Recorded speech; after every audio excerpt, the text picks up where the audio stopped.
첫 번째, 부자들에게는 과소비가 없다. 부자가 되는 것을 방해하는 가장 큰 암초는 수입의 상당 부분을 과소비하는 생활태도이다. 흔히 과소비에는 세 가지가 있다. 부유층의 과소비, 중산층의 모방소비, 하류층의 자포자기식 실망소비가 그것이다. 하지만 과소비가 능력 이상의 소비를 의미하는 이상 부유층의 과소비라는 것은 존재하지 않는다. 과소비는 부자들이 하는 것이 아니다.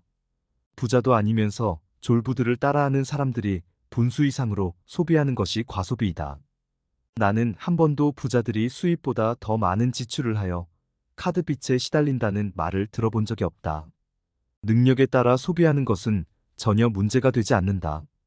때로는 능력에 맞지 않는 소비였지만 과소비라고 보기 어려운 경우도 있다.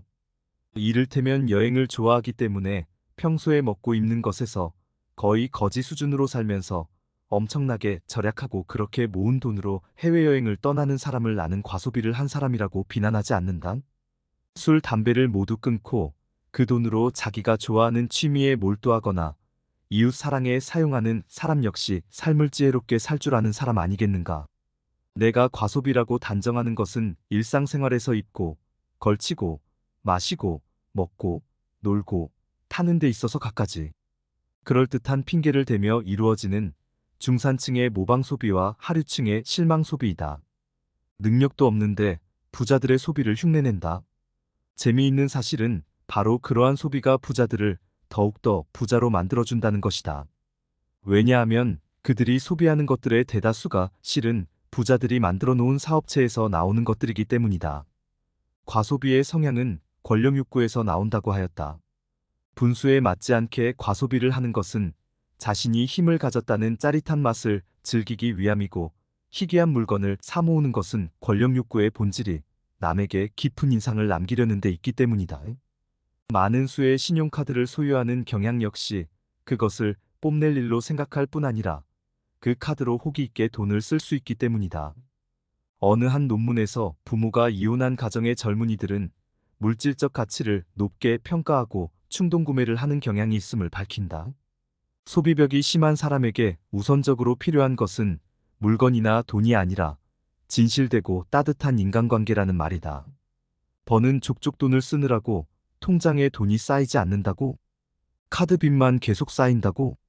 그렇다면 당신은 진실된 인간관계가 뭔지도 모르고 그저 남들 앞에서 우쭐거리고 싶어하는 허세만 강한 정신적 미숙아일 수도 있다. 부자가 되고 싶어하는 사람에게 있어서 어떤 소비가 과소비인지 아닌지를 판단하여 주는 기준은 단 한 가지이다. 자기 개발을 위한 지출이었는가 아니냐 하는 것이다. 기분을 내느라 사용했는가? 라이프 스타일을 유지하느라 사용했는가? 나는 그 모든 것들을 과소비로 몰아붙인다. 너무 지나치지 않느냐고. 특별한 천재적 재능도 없는 나 같은 사람들이 부자가 되려면 일단은 최우선적으로 악착같이 돈을 모아야 할 것이 아닌가. 쓸 것 다 쓰고 즐길 것 다 즐기고 무슨 돈으로 어떻게 해서 부자가 되겠다는 말인가. 지금 당신의 서랍과 장롱 속에 뭐가 들어있는지 잠시 생각해보라. 평상시에는 기억조차 나지 않는 것들을 당신이 상당히 많이 갖고 있음을 알 것이다.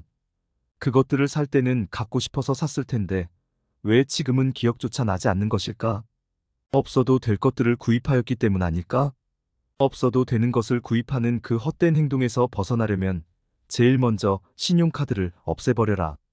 당신에게 꿈을 주고 당신을 세상에서 당당하게 만들어주는 카드. 당신에게 겁을 주고 삶을 텅 비게 만드는 카드만 있을 뿐이다. 언제나 앞서가는 카드. 빚에서만 앞서갈 것이다.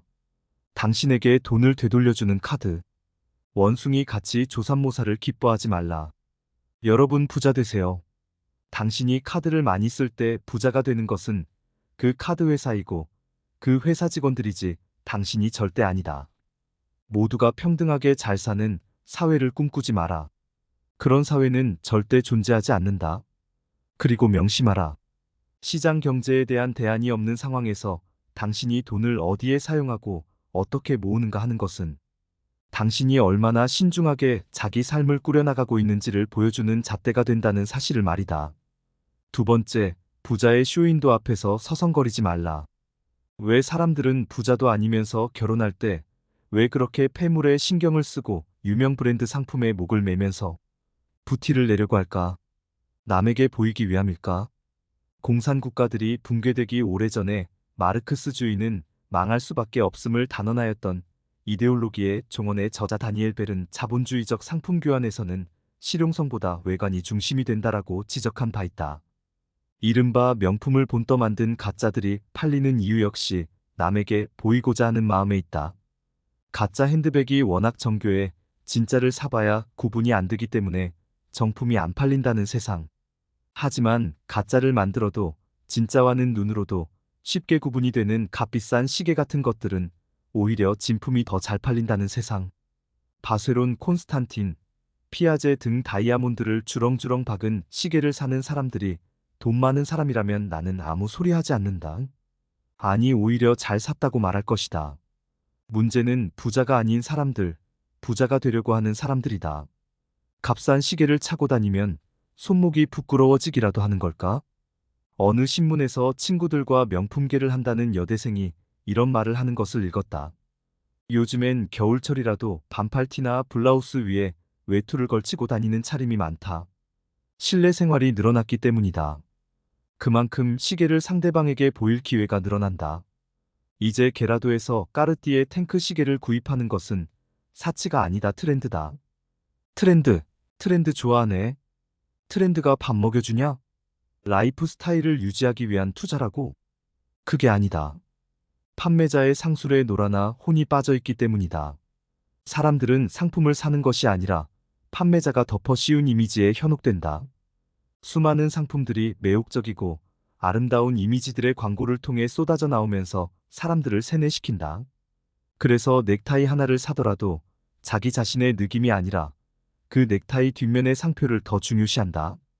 하지만 당신이라는 인격체는 당신이 소유한 상품과 동격이 절대 아니다. 나는 상품이 주는 그 어떤 이미지보다도 나 자신의 판단을 더 소중히 여긴다. 나는 사람들이 아무리 갖고 싶어하는 명품이라고 할지라도 그 혼한 비버리 제품 하나 없고 롤렉스 오메가 시계도 없으며 조르지오, 아르마니 양복도 없다. 포스트 모더니즘의 사회 이론가 혹은 본격 하이테크 사회 이론가라 불리는 장 보드리아르는 이미 30여 년 전 저서 소비의 사회에서 광고, 매스미디어, 에로티시즘, 레저, 가제트 등이 약속하는 풍요롭고 행복한 삶은 거짓 신화에 지나지 않으나 현대인은 그 신화를 믿고 자신의 영혼을 팔아버리고 있음을 지적하였다. 소비자가 소비하는 것은 더 이상 물건의 사용 가치가 아니라 광고와 텔레비전 등 미디어를 통해 확산되는 그 상품의 사회적 이미지이며 현대인을 그러한 이미지의 망령에서 벗어나지 못하는 것이다. 행복한 때에도 불행한 때에도 인간이 자신의 모습과 마주대하던 거울은 사라지고 그 대신에 쇼윈도가 출현했다. 라고 그는 지적하였다. 부자들이 돈을 버는 방법 중에 하나가 뭔지를 아는가? 광고와 쇼윈도를 통해 사람들에게 이렇게 속삭이는 것이다. 너희들 이런 상품을 갖고 싶지? 이런 걸 갖고 있어야 너희들 인생이 폼나게 되는 거야. 이 모델들 좀 보렴. 얼마나 아름답고 폼나니. 이게 다 이 물건들 덕분이야. 그러니 너희들도 한번 구입해봐. 다른 사람들이 너희를 얼마나 부러워할까? 돈이 없다고 카드로 긁으면 되잖아. 얼마나 좋으니 카드 회사에서 12개월 무이자 할부도 해준다는데. 무이자 행사 기간이 끝나서 이자는 내야 한다고. 그깟 놈의 이자가 문제겠니? 사람이 쫀쫀하게 살면 안 되는 거야. 좀 대범해야지. 이자 걱정하지 말고 너희의 인격이 올라간다는 것을 생각해봐. 품위도 생기는 것 아니겠어.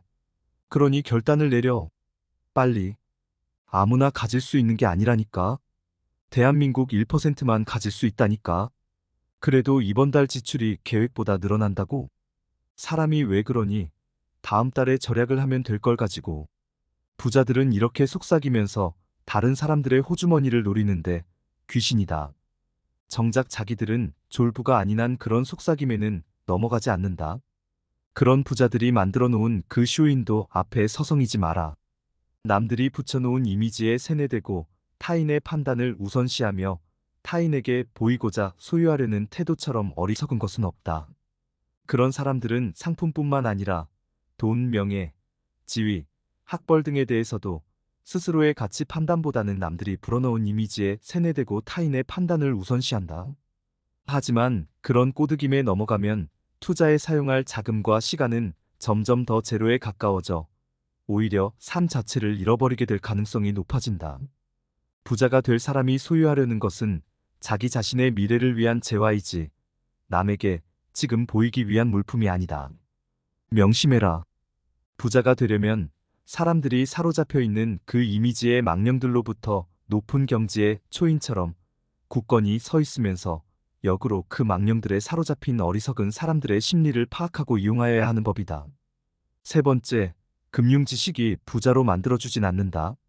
자본주의 사회에서 돈이 어떤 역할을 하는가는 정도의 차이는 있지만 어릴 때부터 누구나 알게 된다. 부자 아빠가 설명하는 자산과 부채의 차이에 대한 핵심 골자는 결국 소비를 절약하고 자금을 모아야 한다는 것이다. 이것은 학교에서 줄곧 가르쳐 온 것이다. 심지어 가요사키가 가기 싫어했던 학교에서도 절약하고 검소하게 생활하라고 가르치지 흥청망청 살라고 이끌지 않는다. 근검절약을 가르치지 않는 학교가 어디 있단 말인가.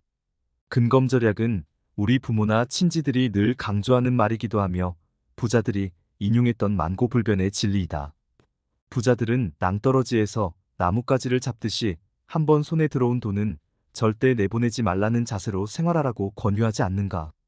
학교를 중퇴하거나 학교를 다니지 않은 사람들이 종종 성공을 거두는 이유는 그들이 이미 학교를 다닐 때부터 공부 대신 다른 쪽에 관심이 더 많았으며 특별할 쪽에서 두각을 나타냈기 때문이다. 예를 들어 서태지가 성공한 것은 그가 음악 분야에 미쳐 있었기 때문이다. 그런데도 사람들은 서태지가 성공한 이후 보여주는 단면들, 즉 그의 노래와 춤에만 관심을 갖고 그렇게 흉내를 내려고 한다. 이것은 크게 잘못된 것이다. 그의 춤과 노래는 그의 노력 전체가 가시적으로 가져온 결과일 뿐이다. 즉 그의 작곡 및 악기 연주 능력 같은 것이 그의 밑바탕에 깔려 있다는 말이다.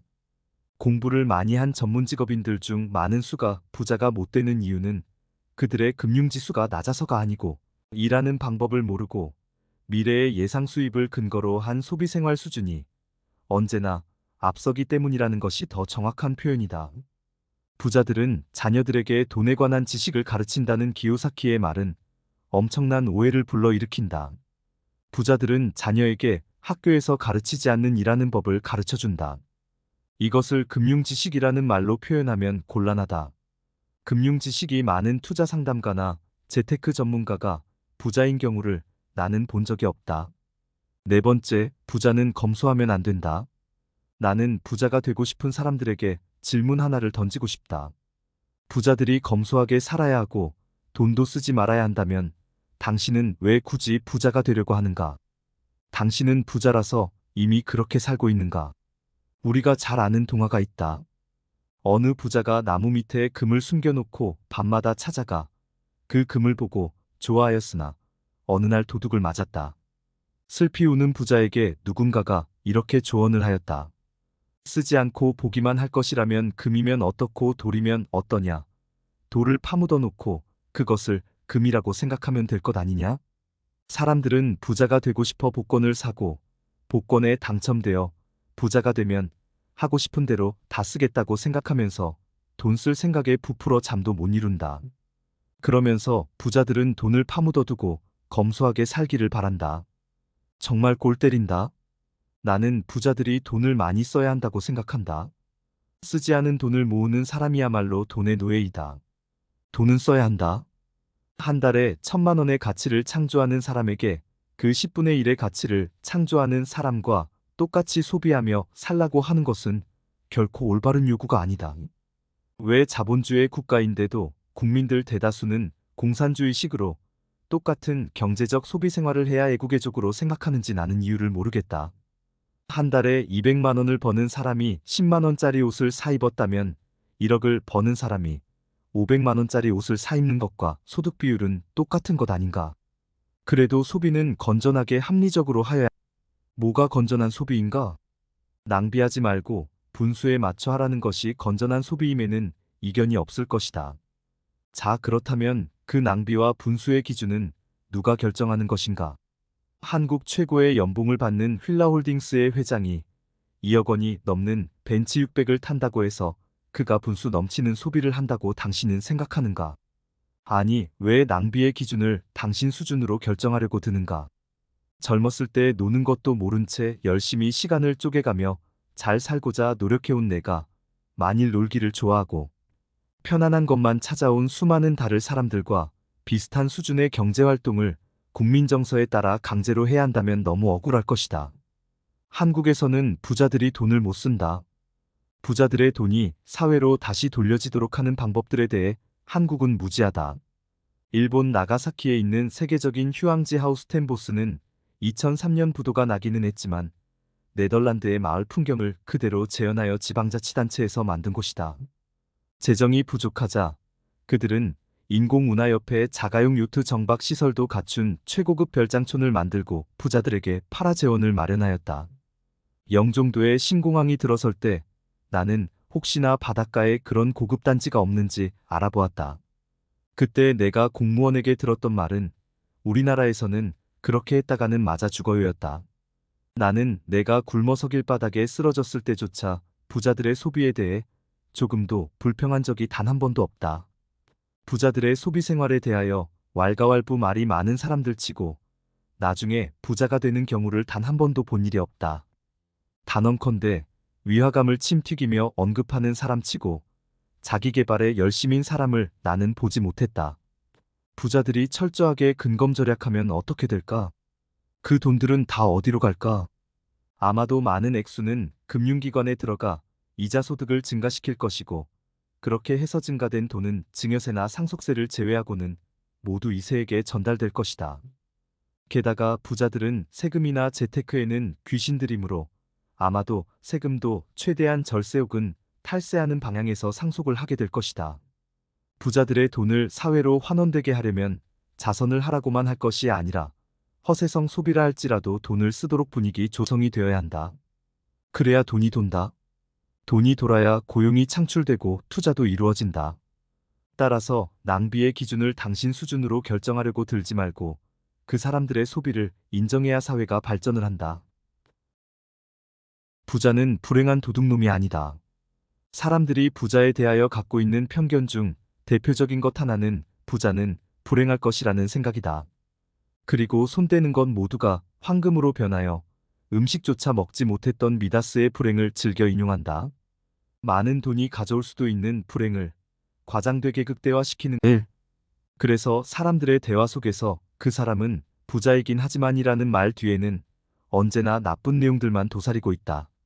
예컨대 부부간의 사이가 좋지 않되 자식이 공부를 못한대 애인이 따로 있대 성격이 괴팍하대 당뇨에 고혈압이래 탈세를 하였대 위화감을 조장하여 국민 단합을 저해하고 있어. 하지만 이런 것들은 부자가 아니어도 얼마든지 나타나는 것들이다. 그 사람은 부자인데다가 가족 모두 행복하게 잘 살고 있대라는 식의 표현은 여간에서는 나오지 않는다. 병원에서 중환자가 일반 택시에서 내리는 모습을 보면 사람들은 어쩌다가 저렇게 되었지 불쌍해라라고 생각하지만 최고급 승용차에서 운전기사의 부축을 받으며 내리는 중환자를 보면 돈이 있으면 뭐해 건강이 최고야라고 생각한다. 돈이 있어 보이는 사람을 만나게 되면 아마도 속으로는 졸부구나 하면서 스스로를 위로하기 시작할 것이다. 언젠가 어느 유명인이 자기 승용차 안에서 여자를 강간한 혐의로 구속되었을 때 언론 매체들은 그가 자신의 승용차 안에서 그랬다라고 말하지 않았다. 거의 대부분의 방송, 신문, 라디오 매체들이 이구동성으로 자신의 벤츠 승용차 안에서 그랬다라고 말하였다. 왜 벤츠라는 것을 친절히 알려주는 것일까? 부자들에 대한 시기와 함께 있는 놈들은 원래 이래라는 식의 편견이 기자들 마음속에 숨어있기 때문은 아닐까 생각한다. 사람들이 부자들은 시시콜콜 마음을 털어놓을 친구가 없으며 부자는 두 다리 쭉 뻗고 단잠을 자지 못한다고 생각하는 근거는 무엇인가? 왜 부자가 안전을 구걸한다고 믿으며 왜 부자가 주가, 환율, 사업 걱정 때문에 잠들지 못할 것이라고 생각하는가? 생각해보라. 주가 때문에 잠을 못 이루는 사람들은 부자가 아니라 대박 환상에 빠진 개미 투자자들이며 환율이나 사업 걱정을 하는 정도라면 재산이 많지 않은 사람들이다. 이런 글을 읽은 적도 있다. 돈으로 살 수 있는 것들이 많아질수록 인간관계에서 특히 가족 간의 정은 더 메말라가고 모든 것을 돈으로 계산하여 가치를 비교하는 습관이 생겨 삶이 더 척박해진다. 왜 사람들은 부자의 가족들은 정이 메말라 있다고 생각할까? 연속극, 드라마 작가나 소설가, 시인, 기자, 방송 작가 등이 부자도 아닌데 왜 그들이 추측하여 그려내는 모습들을 부자 가족의 삶으로 믿는 것일까? 왜 부자의 인간관계는 척박하다고 믿는 것일까? 돈을 아기처럼 움켜쥐고 있으면서 10,000원짜리 한 장에 바들바들 떠는 부자도 있고 있는 놈이 더하다는 말도 있고 99가마 가진 놈이 한 가마 더 채우려고 혈안이 되는 경우도 있지만 쌀독에서 인심난다는 말이 있듯이 넉넉하고 너그러운 부자들도 있음을 왜 인정하려 하지 않을까? 물론 부자들이 많은 것을 돈으로 계산하는 습성이 있는 것은 사실이다. 왜 그럴까? 돈이면 다 된다는 생각에서일까? 아니다. 이것을 이해하려면 경제의 속성부터 배워야 한다. 내가 묻는다. 경제를 배우라는 이유는 무엇인가? 돈을 더 벌기 위함이라고 생각하면 오산이다. 선택을 현명하게 하기 위함이다. 같은 재화를 갖고서 얻을 수 있는 가치들을 비교 선택하여 불필요한 낭비를 없애고 미래를 대비하기 위함이며 당연히 자신이 선택할 수 있는 것들에 대한 가치 비교가 있어야 한다. 같은 값이면 다홍치마를 고르기 위해 따져봐야 한다는 말이다. 부자들은 종종 물품값을 지불할 때 당신이 보기에는 야박하다는 느낌을 가질 때도 있다. 하지만 그들은 어떤 물품이나 서비스에 대하여 필요 이상으로 지불하는 것을 멀리하여 왔기에 부자가 된 것임을 명심하자. 어떤 사람은 이렇게 말할지도 모른다. 따뜻한 삶은 오히려 청빈한 생활, 겸손한 성품, 자신의 한계를 인정하는 데서 생기는 여유 속에서 이루어진다. 그가 부자이든 가난하든 만족할 줄 아는 내적 힘을 가진 사람, 다른 사람을 배려해서 자신의 이익을 포기할 줄 아는 사람이 더 행복한 삶을 살 것이다. 물론이다. 그렇지만 인도의 인구 10억 명 가운데 90% 이상이 가난한 이유를 혹시 아는가? 현 세상은 지나가는 바람 같은 것이며 내세가 진짜 인생이라고 믿는 힌두교 때문이다. 자신의 한계를 인정하는 것은 좋지만 적어도 노력은 해보고 나서 그런 한계를 인정하는 것이 좋지 않을까? 인생은 어차피 빈손으로 돌아간다는 철학에 빠져 있다면 무슨 발전이 있겠는가? 돈이 아주 많으면 자동적으로 불행하여진다는 공식을 이제는 버려야 한다. 돈을 신포도라고 미리 단정짓고 뒤돌아서는 여우가 되지도 말아야 한다. 부자를 흉본다고 해서 그 부자가 가난해지는 것도 아니다. 넉넉하지는 않지만 행복하게 살 수도 있듯이 돈이 많아도 행복하게 살 수 있다. 당신도 부자가 되면 가족들과 행복하게 잘 살겠다는 것이 목표가 아닌가. 부자들은 모두 다 부정한 방법으로 부자가 되었다고 매도하거나 모두가 다 도둑놈이라고 몰아붙이지도 마라. 부자들은 남들보다 몇십 배 노력하여 세금 다 내고 떳떳하게 부자가 된 사람들이 보통 머릿속에는 존재하지 않는다. 왜 그럴까? 신문이나 방송에서 나오는 부자들이 모두 다 어떤 부정한 사건과 연루되어 보도되는 부자들 때문이다. 그렇다고 모든 부자들이 다 그런 사람들은 아니지 않는가? 정말 부자가 되는 당신에게 물어보고 싶다. 부자들을 모두 다 도둑으로 생각하고 불행한 삶의 소유자라고 생각한다면 당신은 왜 부자가 되려고 하는 것인가? 정말 당신은 부자가 되고 싶은가? 그렇다면 이제는 부자에 대한 억측하지 말라. 부자는 돈독이 들어 부자가 된 사람들이 아니다. 무슨 일을 하건 시간과 노력을 아낌없이 투자하여 다른 사람들과 차별화를 가져올 때 부자가 태어나는 것이다. 그들은 그 과정에서 환희를 느끼면서 살아온 사람들이며 당신의 생각과는 달리 전혀 불행하지도 않고 도둑놈들도 아니다. 1.